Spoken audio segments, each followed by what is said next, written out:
In my previous video, I explained why you should create your own language. Today, we're going to look at how to do that in more detail. We'll use AI to do the heavy lifting for us, and I'll show you why and how you still have to make your own judgment calls.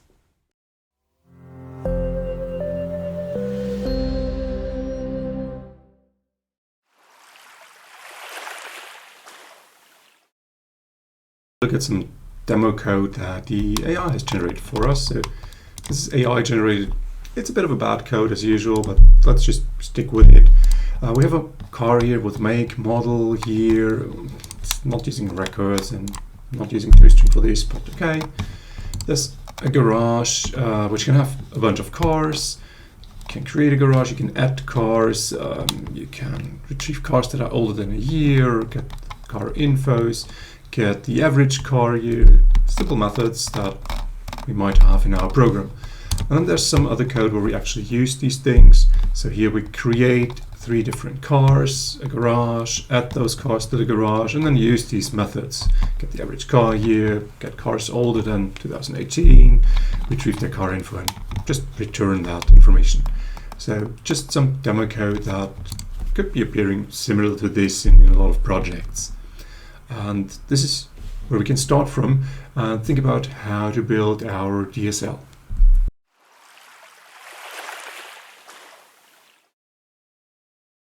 Welcome to Frankly Developing. I'm your host Frank.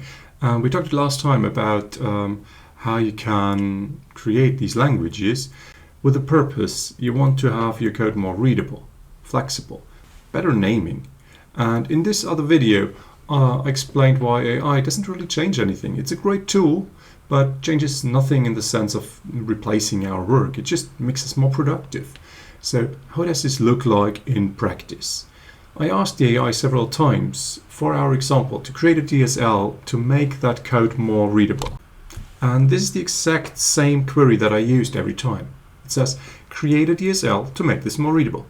Very simple, very open in the sense of results. That's why also this tool is different than traditional tools. You get back different results for the same query a lot of times. And that's why I said you have to apply judgment calls. So when you invent your own language, remember what we discussed in this video before, why you do that. You want to have like this ubiquitous language. You want to have a clarity in there. You have some goal in mind, and it's pretty hard to explain that to the AI. So you have to do a bit of a judgment call on which of these results you like, how to give better instructions towards what you want. So let's play a little game here and take a look at 2 of these results. So here's one of the answers. The AI suggests to create a car builder that has like a build method. And that looks in the resulting code like this. Now the second answer would also include a car builder, but this time there are separate methods on the car builder to be called before the build. So which one would you choose?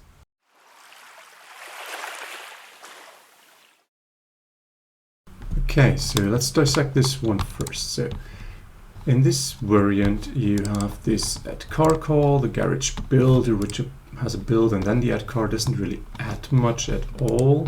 If you look at this garage builder, keeps its own separate list of cars just like the garage, and adding cars is like literally creating a new car builder with this action to build the car and then add it. So it's kind of strange.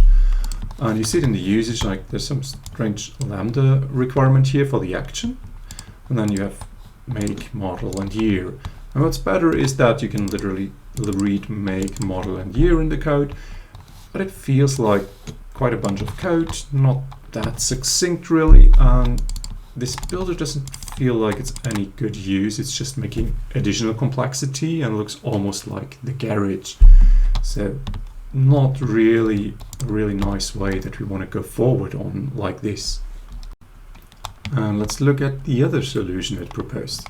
So this time we have another garage builder, add car calls, another build. It looks similarly strange.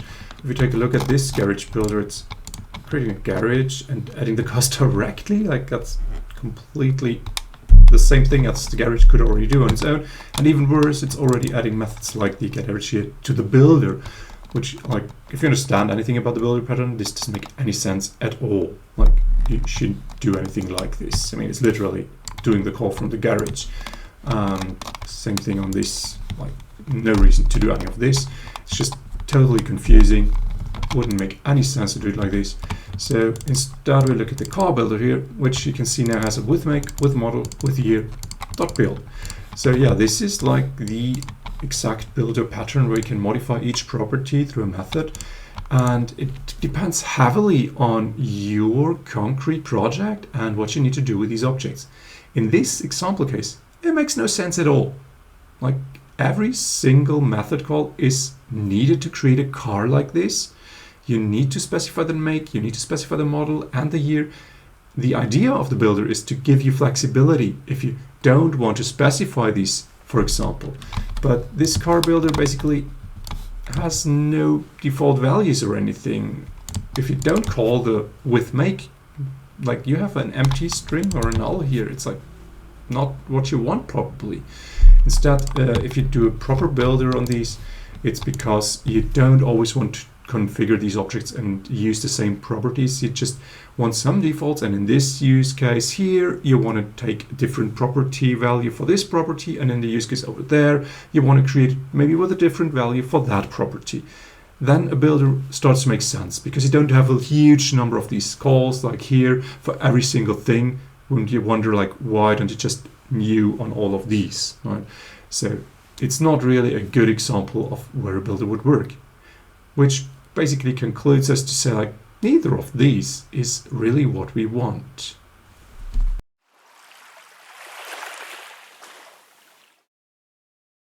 Again, just as before AI entered the scene, your knowledge and understanding basically define what options you can choose from. If you don't know how to do better, you'll go with any of these three variants: the original code, the strange builder, or the pointless builder. So instead, let's look at this from a different point of view. We need to make some assumptions for this demo, of course, because we don't know what the real product is, what the real usages of these classes would be. But let's say we really like these explicit names and prefer them to having a bunch of strings one after another, where you might mistakenly switch them or mistake what they're supposed to be there for. So that might be good. But maybe we don't require the flexibility that these builders introduced. So that might not be what we really wanted to do there. So now we're in a position to formulate a more detailed and precise prompt for where we want to go. Here's what a possible prompt could look like. Create a DSL to make this more readable by replacing the constructor arguments with a required keyword on properties when creating car objects. So this limits it to the car object.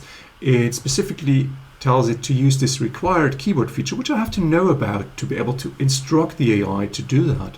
And it's pretty specific and narrows down these degrees of freedoms a lot, because I now have a clearer picture of where I want the code to go.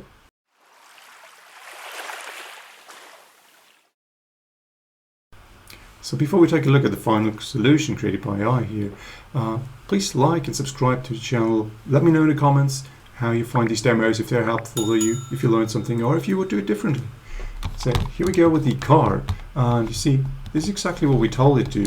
Created the required properties, removed all these arguments from the constructor, and just a tiny little change here, and you can see on the user side this is exactly what we wanted. It may not be perfect in any sense, but given the assumptions we made on what we want it to look like, this is a much more readable version. It has all these benefits that we wanted, like this explicit naming here, without the unnecessary overhead and complexity of making some flexible builder kind of thing that we maybe don't need at this point.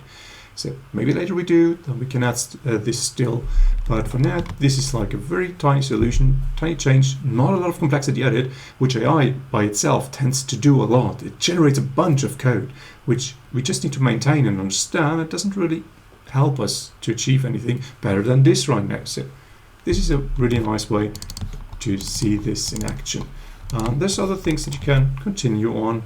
You saw it create a garage builder, so maybe this is not what you like, and then you just start from how do you want it to look like. So maybe I want it to look like this, and then I have to see like, how can I make this happen? What's needed for that?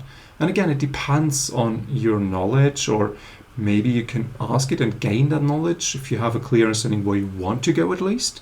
So you could give this to the AI and say, make it happen, see what comes up, and then learn from these features. Or if you know that, for example, in C# you can use the params keyword to achieve this, you might already create a prompt to do that for you. I hope you found this demonstration interesting. Keep in mind that your options in this space depend heavily on what you already know. So extend your knowledge. For example, when you find that library that has some really nice way you can use it, then make sure you understand how the authors achieved that. Add those tricks to your toolbox, so the next time you'll have more options to choose from. Thank you very much for watching, and have fun developing.